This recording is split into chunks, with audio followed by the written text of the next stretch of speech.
لاہور کا چھپکلی مانس ایک پراسرار مخلوق کا قصہ۔ دنیا کا کوئی ایسا ملک یا خطہ نہیں کہ جہاں کچھ پراسرار عجیب الخلقت مخلوقات اور ناقابل فہم مخلوقات یا کرپٹڈز کے قصے نامشہور ہوں، چاہے وہ اسکاٹ لینڈ کا لاک نیس مونسٹر ہو، روس کا ییٹی یا امریکہ کا بگ فٹ۔ ہر ملک و خطے میں ایسے کہانیاں ضرور مشہور ہیں۔ یاد رہے، اس سے مراد جن بھوت یا عصیب نہیں بلکہ کرپٹڈ سے مراد کچھ غیر دریافت شدہ یا عجیب النسل جانور ہیں۔ ایسا ہی کچھ 1970 تا 1990 کی دہائی میں دیکھا گیا، جسے آج اہل لاہور تقریباً بھلا چکے ہیں اور ان کی اگلی نسلیں اس واقعے سے آگاہ بھی نہیں۔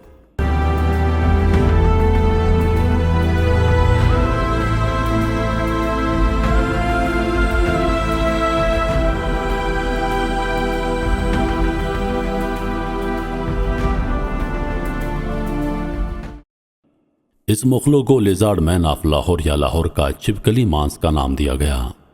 چھپکلی مانس سے مڈبھیڑ پہلا ریکارڈ واقعہ ستمبر 1972 میں کیر کلان کے علاقے میں پیش آیا، جہاں ایک جمعیدار زیر زمین سیوریج نالوں میں سے ایک صفائی کر رہا تھا کہ جب اس نے نزدیک کیچڑ میں کچھ آواز سنی۔ حرکت محسوس ہونے پر اس سمت ٹارچ کی روشنی کی تو تقریباً 6 فٹ لمبی ایک عجیب الخلقت مخلوق کو دیکھ کر سکتے میں آ گیا،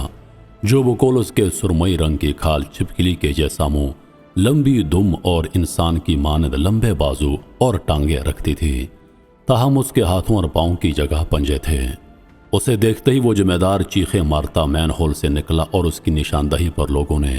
اس زیر زمین نالے کا چپا چپا چھان مارا، لیکن تب تک وہ مخلوق وہاں سے لاپتہ ہو چکی تھی۔ لوگوں نے خالق حسین نامی اس جمعیدار کو نشے میں سمجھتے ہوئے اس بات کو جلد فراموش کر دیا، لیکن پھر فروری 1973 میں کوڈ لکھپت کے نزدیک عزیز مسیح نامی ایک اور جمعیدار نے سیوریج لائن کی صفائی کرتے ہوئے ایک ایسی مخلوق کو دیکھنے کا دعویٰ کیا، جو بقول اس کے ایک جوان آدمی جتنی بڑی مگرمچھ یا گھڑیال کے جیسی کھال کی حامل اور بہت تیز رفتار تھی، جو اسے دیکھتے ہی سیوریج لائن میں رینگ کر تیزی سے غائب ہو گئی۔ لیکن میڈیا کی توجہ اس واقعے کی جانب 6 جون 1975 میں مبذول ہوئی، جب سمن آباد کے مضافات میں ایک گوالا ایک جوڑ کے نزدیک اپنی بھینسوں کی نگرانی پر تھا، جو اس جوڑ میں نہا رہی تھی۔ وہ ایک موڑا بچھائے حقہ پی رہا تھا کہ جب اس نے اپنے ایک بچڑے کی تکلیف میں خرانے کی آواز سنی اور وہ اپنی لاٹھی اٹھا کر اس سمت بھاگا، تو اس نے مگرمچھ یا چھپکلی کے جیسے انسان نما مخلوق کو بچڑے کو کھینچ کر جوہڑ میں لے جاتے ہوئے دیکھا۔ قوالے کو دیکھتے ہی وہ مخلوق جوہڑ میں غوطہ لگا کر غائب ہو گئی۔ بچڑے کے جسم پر پنجوں کے گہرے زخم تھے۔ اس واقعے کے بعد پورے علاقے میں خوف و ہراس کی فضا پھیل گئی۔ لاہور کے 2 اخبارات، روزنامہ نگار اور روزنامہ پنجاب، نے نہ صرف اس واقعے پر طویل خبریں شائع کی بلکہ زخمی بچڑے اور اس کے جسم پر موجود زخموں کی تصاویر بھی شائع کر دیں۔ ان خبروں میں گوالے کا تفصیلی بیان بھی شامل تھا جو اس نے پولیس کو دیا۔ دیگر اخبارات نے بھی اس خبر کو چھپایا، مگر تیسرے یا چوتھے صفحے پر ایک غیر اہم چھوٹی خبر کے طور پر۔ یہ خبر عام ہونے پر ایک طرف جہاں لوگوں نے گٹروں، نالوں، سیوریج لائنز اور جوڑوں سے دور رہنا شروع کر دیا، تو وہیں بہت سے منچلے لوگوں نے ایسی جھوٹی افواہیں بھی پھیلانا شروع کر دی کہ آج ہم نے فلاں مقام پر ایسی مخلوق کو دیکھا، تو آج ہم نے فلاں جگہ پر ایسی چیز کی جھلک دیکھی۔ 10 جون کو روزنامہ پنجاب میں محمد قاسم گرایا نامی کالم نگار نے اسی واقعے سے متعلق اپنے کالم میں دعویٰ کیا کہ گو کہ لاہور جیسے گنجان آباد شہر میں ایسی مخلوق کا ہونا ناممکن ہے، لیکن لاہور پہلے ہندو راجاؤں، پھر مغلیہ، سکھ اور انگریزوں کے دور سے ایسے ان گنت زیر زمین راستے اور سرنگیں موجود رہی ہیں، جو کہ وقت کے ساتھ متروک، بند اور فراموش کر دی گئیں۔ اگر عینی شاہدین کے بیانات درست ہیں تو عین ممکن ہے کہ ایسا کوئی جانور یا اس کی نسل کے دیگر جانور صدیوں سے لاہور کی ان زیر زمین سرنگوں اور راستوں میں پلتے بڑھتے رہے ہوں۔ اب تک یہ خبر محض جتنے منہ اتنی باتیں لگ رہی تھی، لیکن پھر دسمبر 1975 میں لاہور میں شائع ہونے والے ایک رسالہ ماہنامہ صبینوں نے ایک لرزہ خیز رپورٹ شائع کی، جس میں انہوں نے دریائے راوی کے کنارے گزشتہ 15 برس مویشیوں کے اچانک لاپتہ ہو جانے کے 100 سے زیادہ واقعات کو قلم بند کیا، اور ان واقعات کے مقامات کی فہرست کے ساتھ ساتھ راوی پر ان مقامات کی تفصیل لگائی کہ جہاں جہاں کوئی سیوریج لائن یا زیر زمین نالہ گرتا ہو، پھر اس کے مطابق 100 میں سے کم از کم 80 واقعات ایسے مقامات کے بالکل نزدیک رونما ہوئے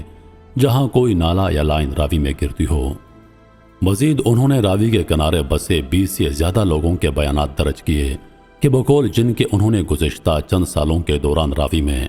یا اس کے نزدیک غیر معمولی طور پر بڑے مگرمچھ کی جھلک دیکھنے کا دعویٰ کیا تھا، جن میں ایک ایسے بزرگ کا بیان بھی شامل تھا کہ بقول جس کے 1961 میں وہ کامران کی بارادری کے کنارے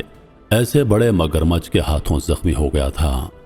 بقول اس بزرگ کہ میں نے کراچی میں مگرمچھ دیکھ رکھے ہیں، مگر راوی کے اس مگرمچھ کی ٹانگیں کہیں لمبی تھیں۔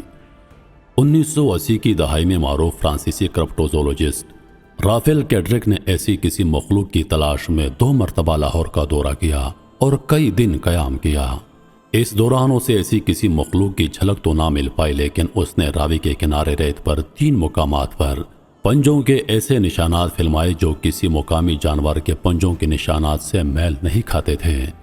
بعد ازاں ان نشانات کی تصاویر فرانسیسی جریدہ لے سویل میں بھی چھپائی گئیں۔ محکمہ جنگلی حیات پنجاب نے کئی موقع پر ایسے کسی جانور یا مخلوق کے وجود کی تردید کرتے ہوئے عوام سے ایسی افواہوں پر کان نہ دھرنے کی اپیل کی۔ لاہور کے چھپکلی مانس کو دیکھے جانے کا آخری واقعہ مارچ 1991 میں پیش آیا، جب شاہی قلعہ لاہور کی ری انوینشن کے دوران ایک مزدور کے ایسے ایک مخلوق کو مرمت کیے جا رہے شاہی قلعے کے کھنڈرات میں دیکھنے کا دعویٰ کیا۔ اس کے بعد اسے کبھی نہ دیکھا گیا اور یہ واقعہ ماضی کا حصہ بن کر فراموش ہو گیا۔ لیکن کون جانے آج بھی ایسی کوئی مخلوق لاہور کی زیر زمین مغلیہ دور کی سرنگوں اور راوی کے ویران کناروں پر منڈلا رہی ہو۔